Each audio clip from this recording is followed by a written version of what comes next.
Now, why franchise on the side of the franchisee? There's a whole host of range of benefits. I know that Yuri mentioned a number of them, so I won't say on them for too long.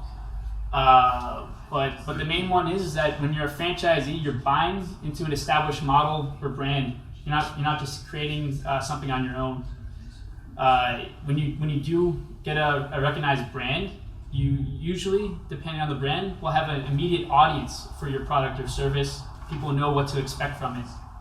You have economies of scale, where you have the franchisor a lot of times, or actually the vast majority of the times, it depends on the product or service, but they will negotiate with suppliers to have lower costs for the whole system. Whereas if you're an independent operator, you can't necessarily, you won't necessarily have those economies to negotiate such good pricing for your goods.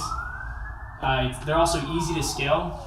There's typically a very standard development schedule, development cycle, where the franchisor will help you throughout the whole process of site location, build out, materials, contractors, etc.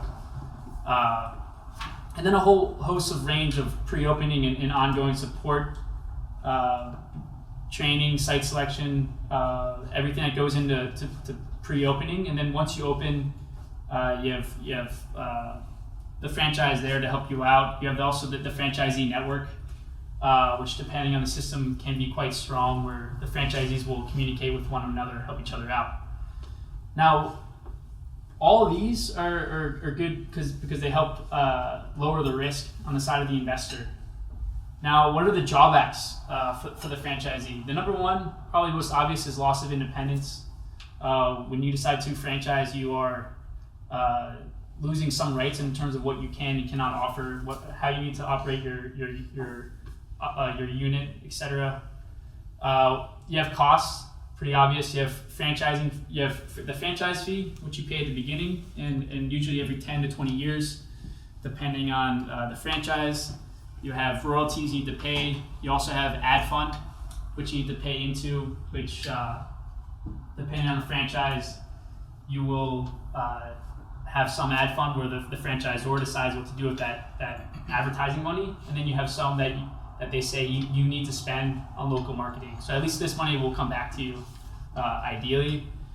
You have restrictions. I mentioned this, imposed by the franchisor.